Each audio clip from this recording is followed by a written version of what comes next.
All right, Rico, whenever you're ready. Hello, my name is Federico Santi, and this is Paul Miller.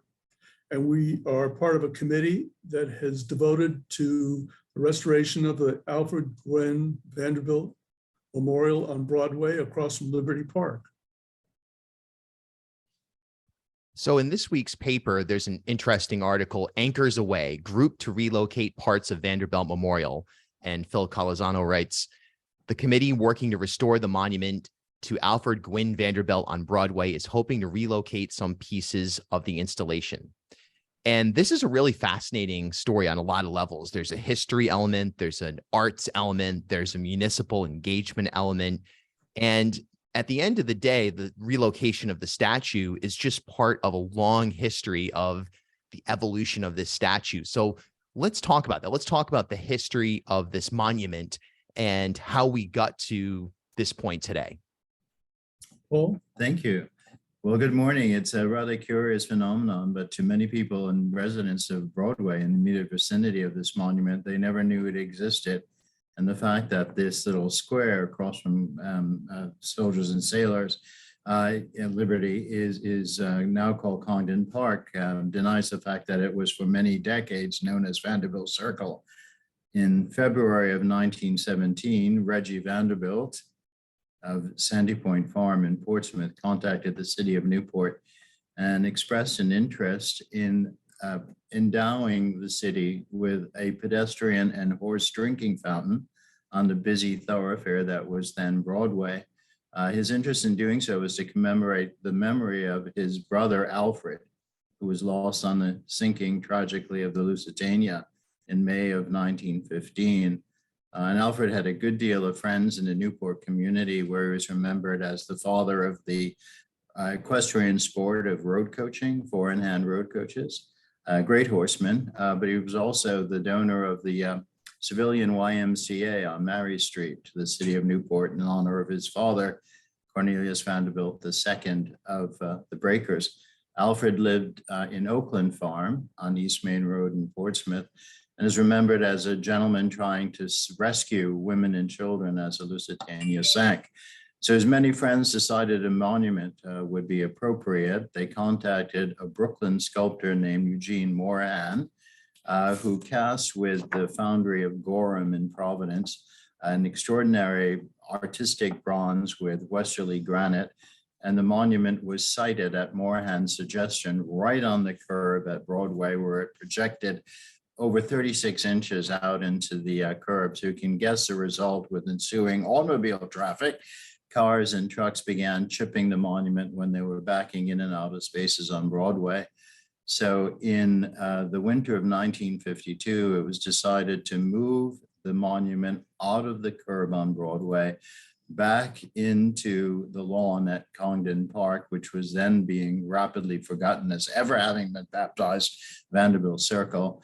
And there it sat. And unfortunately, it was a little bit too much in the shadows. It was separated from its original pedestal base because there was a pre-existing concrete platform on the site. So they just literally sheathed the bottom pedestal off, dropped the saucer bowl with the bronze onto this concrete pad, and it sat there subject to vandalism. So the figurehead was removed, stolen, or missing. We don't know. If anyone out there, when you see this image, has any knowledge, we'd love to know about the bronze and if it's available.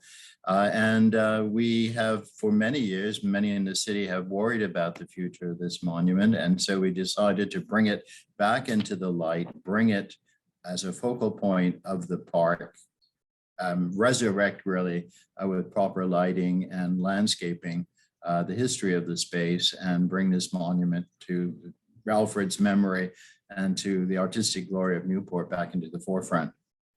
And it's so interesting because another aspect of this is, one, you mentioned the westerly granite, the Gorham connection, which is something that is, you know, in and of itself is a story. The Gorham silver up here, we're actually right where I'm broadcasting right now in Elmwood, and the municipal city planning portion of the evolution of this statue, how literally as the times change, the monument kind of became a, I don't want to say a nuisance, but it became something Redundant. problematic in a way. Yeah. Right. Interestingly enough, in the article, which is really fascinating, has a lot of great detail on this. You know, the quote is, "It has to be redesigned and recast, and it's expensive." So, what is it going to take to move this monument, and how far of a move are we talking here? Well, we want to move it. We want to move it forward because it's set too far back. It needs to be closer to the street, so it'll be more visible for vehicular and pedestrian traffic. It's expensive to move because we are going to need to reconsider the possibility of turning it back into a fountain, and that's expensive. The figure that was broken off of these horses needs to be redesigned, recast, and attached, and the whole bronze statue, the patina, needs to be addressed because it's very weathered. So all of that adds up to a fairly substantial financial investment. And that's what we're going to spend next year, is concentrating on fundraising. So it'll only move about 5 feet forward, and the total comes to about, including everything Rico has mentioned, and the reacquisition of the now relocated, I'm happy to report, pedestal base that was separated from the saucer. All told, it runs in the $90,000 range. Do you imagine that this is something you'll solicit small scale donations for, or are you looking to fund this with sort of a one-time grant or contribution from a benevolent person? I would say both. Yeah.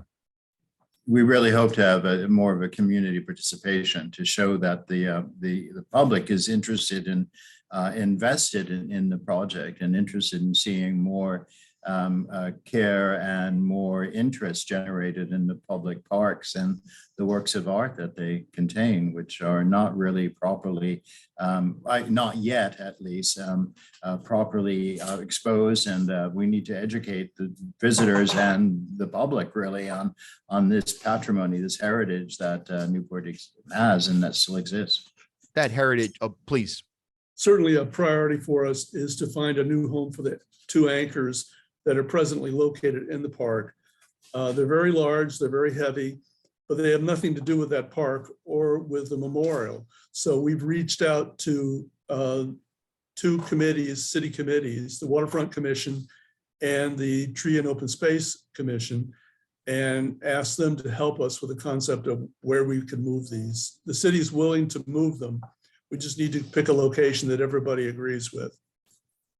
That heritage that you mentioned is, you know, it's another aspect of this. Newport has a rich history as an artistic hub in a lot of different ways, in terms of both residency and work that has come out of Newport, but then also in terms of a community engagement with the arts, works of art that are oftentimes displayed around the city. But in some ways that has slipped a little bit. You don't necessarily feel the excitement about some of the memorials that you imagine perhaps in generations previous there was. So what's your message to the Newport community about not only buy-in on this project, whether that means literally with dollars or with just engagement, but also Newport as a municipality for and of the arts? Well, it's a fascinating question. I think we've forgotten, and we need to be aware, and obviously of the legacy. There were 11 fountains at the very least in Newport in the early 20th century, all the way through the 1940s. Now the only fountain, as you quite rightly mentioned, a contemporary work of art really that's kept operational through the Newport Restoration Foundation. It's the Maya Lin fountain in the center of Queen Anne Square. So if we wish really to see more monuments like this, we really need to get both the city and the public on board so that these monuments aren't a burden to the community at large and the taxpayers. We need to have some sort of endowment fund created. We need some sort of committee to both have artistic control over the monuments and to focus on highlighting and maintenance of the existing public monuments, be they funerary monuments, which is now really a focus of a lot of interest in Newport. But the civic monuments are still in a very grayish area. I'm talking about the bronzes in Toro Park and Washington Square, et cetera.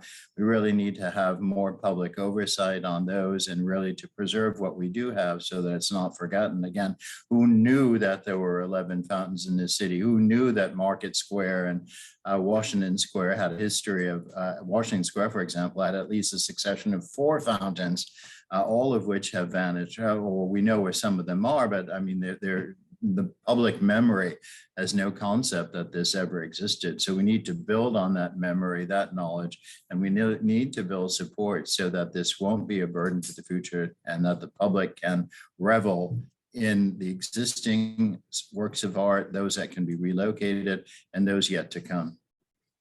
Restoring the amnesia when it comes to these types of projects and how they've defined the city. One thing as well is these types of projects in a modern context, going all the way back to probably the earliest civilizations, are that they are engines for beauty, engines for thought, and they're engines for city planning. And in the paper, the article states that once restored, the memorial would be rounded out with further landscaping and flourishes for aesthetic purposes.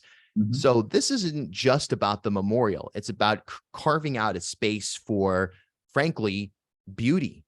And when you think about the changes in a city's history, not just Newport, any city, those spots, those locations, the memorial and the surrounding and sometimes ensuing city development, that's what stands the test of time for generations and generations if it's done properly. So this is a project that is, at least it seems, that's not simply about this memorial. It's sort of about establishing for generations a broad space that can be enjoyed and consumed by residents and visitors alike. Goes to the heart of Main Street America. Very well said. Gentlemen, thank you so much for your time. And where can people find more information about this? How can they follow up with you if they're seeing this video, if they're reading the article and they want to get involved in a volunteer capacity, or if they'd like to contribute? Thank you. If people would like to contribute, they can actually send a check to the Newport Historical Society at 82 Turo Street in Newport. And the check would be made out to the A.G. Vanderbilt Memorial Fund. And we'd be glad to mail them if they just would request it. We'd be glad to mail them an informative brochure. If they request it, they can call us at 401-261-3980 or write to the Newport Historical Society on Turo Street, and we'd be glad to mail them an informative brochure about the project. All right, gentlemen, thank you so much for your time. Appreciate it. This is the Newport This Week video series. We'll see you next week. Thank you. Bye-bye.